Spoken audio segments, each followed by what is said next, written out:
అందరికీ నమస్కారం. ప్రస్తుతం మనం ఉన్నది కొత్తకోట మండలం కనిమెట్ట గ్రామంలో. ఈ గ్రామంలో మా ఈ రా వెబ్ సిరీస్‌లో మేము ఫస్ట్ డే ఇక్కడ ఆయిల్ పామ్ తోటను సందర్శించడం జరిగింది. అయితే ఇక్కడ ఈ పంటను మెయింటైన్ చేస్తున్న రైతు పేరు సంజీవరెడ్డి గారు. వారు గత 5 సంవత్సరాల నుంచి ఈ ఆయిల్ పామ్ తోటని 2.5 ఎకరాల్లో దీన్ని మెయింటైన్ అనేది చేస్తున్నారనమాట. అయితే దీంట్లో వచ్చేసి ఆయిల్ పామ్ గురించి మనం తెలుసుకోవాలి అనంటే దీన్ని మనం సబ్సిడీ ఆధారంగా పొలాలు నాటుకోవచ్చు. అదే విధంగా మనం బయట తీసుకుంటే మనకి ఎక్కువ డబ్బులు అనేది పెట్టడం జరుగుతుంది. కాబట్టి సబ్సిడీ ఆధారంగా అయితే మనకు తక్కువ రేట్లకు గవర్నమెంట్ అనేది అందించడం జరుగుతుంది. అదే విధంగా మనం చూసుకుంటే దీని యొక్క పంట కాలం మనకి సుమారుగా 25 నుండి 30 సంవత్సరాలు ఉంటుంది.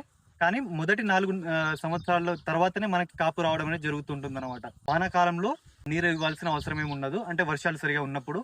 అదే విధంగా చూసుకుంటే ఎండాకాలంలో అయితే ఈ డ్రిప్ పద్ధతి ద్వారా నీరు అనేది ఇచ్చుకోవచ్చు.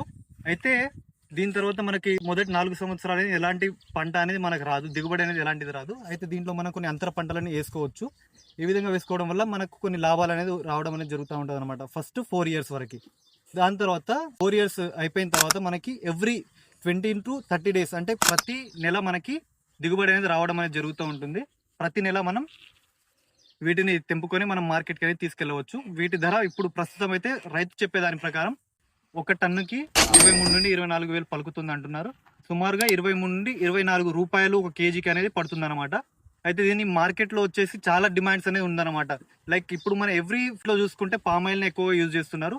అదేవిధంగా దీని కాస్మెటిక్స్లో అండ్ వేరే ఇతర ఇండస్ట్రీస్లో కూడా ఈ పామాయిల్కి హై డిమాండ్ అనేది ఉందన్నమాట.